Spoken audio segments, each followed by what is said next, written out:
ये बात ऐसी है कि आज कांग्रेस के पास उनको जो डिलिमिटेशन बिल लाना है 850 वाला, उनके लिए पर्याप्त बहुमत नहीं है और बहुमत नहीं जुड़ सकता है। आप कितने भी तोड़ने की कोशिश करो, आप कोई बहुमत का आंकड़ा आप नहीं प्राप्त कर सकते। हिंदुस्तान की राजनीति में इस वक्त ऑपरेशंस की भरमार है। बीते कुछ सालों में लगातार एक के बाद एक नए ऑपरेशन लॉन्च हुए।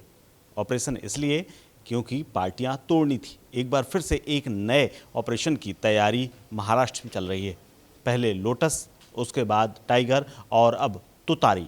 क्या है तुतारी, इसको लेकर के मेरे साथ जितेंद्र जी हैं। जितेंद्र जी से समझेंगे कि ऑपरेशन तुतारी में क्या होने वाला है और किस बात की महाराष्ट्र की सियासत में सुगबुगाहट है और इसके आने वाले भविष्य में किस तरह के परिणाम होंगे और क्यों किया जा रहा है, इसको लेकर के समझेंगे विस्तार से। जितेंद्र जी, ये बताइए कि तुतारी ऑपरेशन बड़ी चर्चा हो रही है महाराष्ट्र में, क्या है, क्या होने जा रहा है, किस बात को लेकर कितनी सुगबुगाहट है, चारों तरफ से माहौल एकदम गड़बड़ाया हुआ सा है। देखिए, आपने जो नाम लिया तुतारी, आखिर क्या मतलब है इसका? तुतारी बेसिकली एक सांकेतिक शब्द है, एक वाद्य यंत्र होता तुतारी, जो हम पहले ज़माने में राजा महाराजा जीत कर आते थे तो उनके स्वागत के लिए वो बजाया जाता था।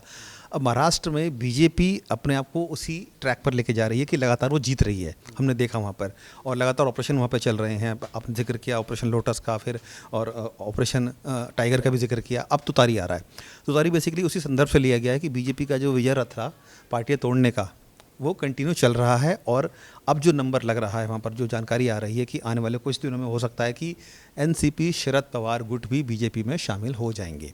ये एक बहुत बड़ी डेवलपमेंट होगी अगर शरद पवार बीजेपी में शामिल होते हैं या उनके उस पूरे एजेंडे में शामिल हो जाते हैं, जो लगातार वो कई राज्यों में देखते आ रहे हैं कि पार्टियाँ तोड़ो, अपने साथ लेकर आओ और अपने आप को मजबूत करो। इस वक्त एनसीपी की अगर बात करें हम तो 10 सांसद हैं, जिसमें से 8 एनसीपी शरद पवार गुट के पास हैं और जबकि एक सांसद जो है एनसीपी शिंदे, उसके माफ़ कीजिएगा अजीत पवार के पास हैं। लेकिन विधायक अजीत पवार गुट के पास 40 हैं, उनके विधायक एक है एनसीपी शरद पवार गुट के पास। ऐसे में अब ये कयास लगाए जा रहे हैं क्योंकि बीजेपी लगातार जो सांसदों को अपने पाले में लेकर आ रही है। क्यों लेकर आ रही है? क्योंकि उनको बहुत सारे बिल पास करवाने हैं, जो हमने अभी देखा पिछले कुछ टाइम में कि जो महिला बिल पास कराना था बीजेपी को, उसको मुक्की खानी पड़ी थी। उसके बाद से हमने देखा है कि कई राज्यों में बीजेपी ने तोड़फोड़ की है।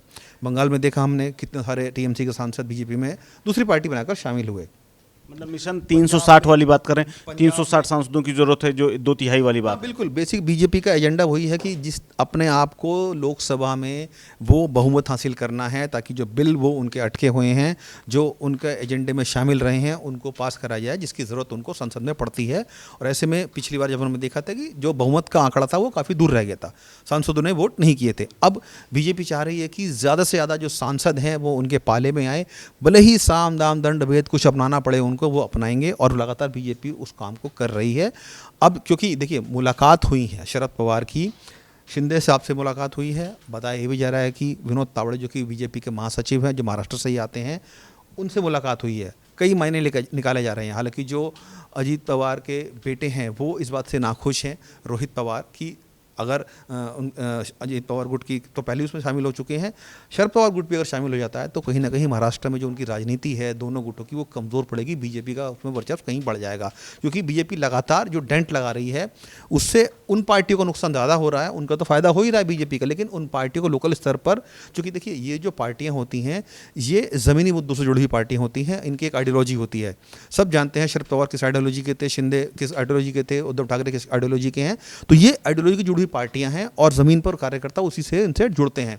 अब जब बीजेपी में ये लोग शामिल हो जाते हैं तो जाहिर तौर पर उनकी आइडियोलॉजी को फॉलो करना पड़ता है, मजबूरी हो जाती है, उनकी सरकार चलानी है। इसीलिए रोहित पवार जो विरोध कर रहे हैं और रोहित पवार ने जाना चाहते हैं। लेकिन एक चीज़, अच्छा ठीक है कि विचारधारा की एक दिक्कत आती है, लेकिन बड़ी बात यह है कि महायुति में आखिरकार ऐसी क्या बात है कि महायुति में अब लगातार लोग टूट रहे हैं। महायुति जबकि 3 लोग मिलकर के कांग्रेस है, इसके अलावा उद्धव ठाकरे की शिवसेना है और ये थे, अगर एक बड़ा हिस्सा, अगर शरद पवार जो कि इतने मंझे हुए रणनीतिकार और राजनीति में इतने सालों से हैं, वो बीजेपी के साथ जा रहे हैं, ये बात थोड़ा सा हजम नहीं हो रही है। और इसके पीछे का क्या लॉजिक है? देखिए, राजनीति में नफ़ा नुकसान देखा जाता है, कहाँ उनका नफ़ा है कहाँ नुकसान है।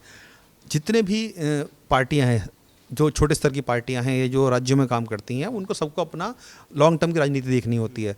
शरद पवार अब करीब 90 साल के होते हैं, उसके बाद से उनकी बेटी सुप्रिया सुले कितनी वो उसको आगे सस्टेन कर पाएंगी, ये बड़ा सवाल है। अजीत पवार की भी अब अजीत पवार है नहीं दुनिया में, उनकी वाइफ जो हैं सुनेत्रा पवार, वो पार्टी को चला रही हैं, उनको मुख्यमंत्री बना दिया गया है। सुप्रिया सुले के हाथ में क्या रह जाएगा, तो बड़ा सवाल है। क्योंकि देखिए सुनेत्रा जो पवार थी उनको तो उप मुख्यमंत्री बना दिया गया है। शरद पवार जब तक हैं राजनीति में, जब तक वो हैं तब तक पार्टी चलती रहेगी, लेकिन उसके बाद क्या होगा, तो कई सारे भविष्य को लेकर सवाल होते हैं।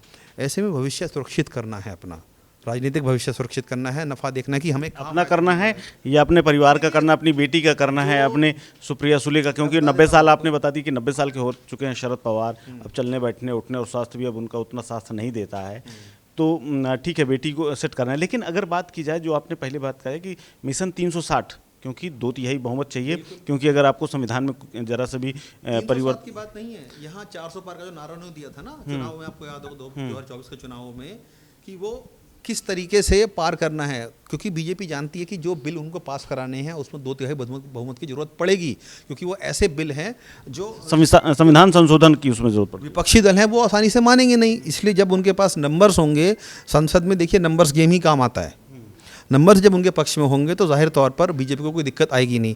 इसीलिए बीजेपी अपने उस एजेंडे को अब लागू कर रही है, तोड़कर पार्टियों को अपने पाले में लेकर आ रही है। भले ही लालच दे रही है, क्या है क्या नहीं, अंदरूनी क्या चीज़ें हैं वो तो वो लोग जाने, लेकिन इतना ज़रूर है कि बीजेपी बहुत इस बात को लेकर अडिग है कि उनको अपना नंबर गेम बढ़ाना है। संसद में तमाम जो बिल हैं, महिला आरक्षण बिल है, संविधान संशोधन बिल है, बहुत सारे ऐसे बिल हैं जिनको पास कराना है। अब एक चीज़ ये बताइए कि ये तुतारी कब बजने वाली है, तुतारी का फाइनल कब होने वाला है, तुतारी का पूरा जो एग्जीक्यूशन है वो कब होने वाला है और कब तक हम इसको देख सकते हैं? देखिए तुतारी जैसे में वाद्य यंत्र है, मुझे लगता है कि उसकी गूंज आपको जल्दी सुनाई देगी।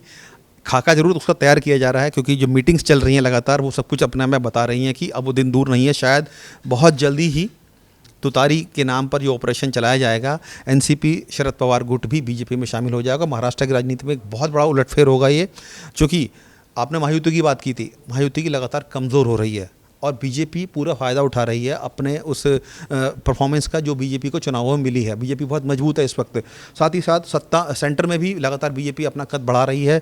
हमने देखा बंगाल में अपने आप को मजबूत किया उन्होंने, सरकार वहाँ बना ली है, तमाम सारे सांसद टूट के यहाँ पर आ गए हैं। पंजाब से हमने देखा, पंजाब में चुनाव है, तमाम जो आम आदमी पार्टी के सांसद थे वो टूट कर आ गए हैं। बीजेपी का कुनबा लगातार बढ़ रहा है और इसीलिए बढ़ रहा है क्योंकि जो छोटे दल हैं उनको अपना राजनीतिक भविष्य देखना है, कहाँ सुरक्षित है। इस वक्त सत्ता में बीजेपी है और दिख नहीं रहा कि आसानी से बीजेपी सत्ता से बाहर जाने वाली है। समीकरण कभी भी बदल सकते हैं, लेकिन बीजेपी अपने आप को लगातार मजबूत कर रही है। उसमें अगला नाम ऑपरेशन तुतारी है, जिसकी गूंज आपको जल्दी सुनाई देगी। तो अब जाहिर सी बात है, जैसा कि जितेंद्र जी ने कहा कि अब सबको अपनी सत्ता बचानी है, अपने परिवार को सेट करना है, बेटा बेटी सबको, उसमें विचारधारा नाम की कोई चीज़ बाधक नहीं बन सकती। ये आज की भारतीय राजनीति की सबसे कड़वी हकीकत है। फिलहाल इस खबर में इतना ही। इसको लेकर के आपकी क्या ओपिनियन है, क्या विचार हैं, हमें कमेंट बॉक्स में कमेंट करके ज़रूर बताइए।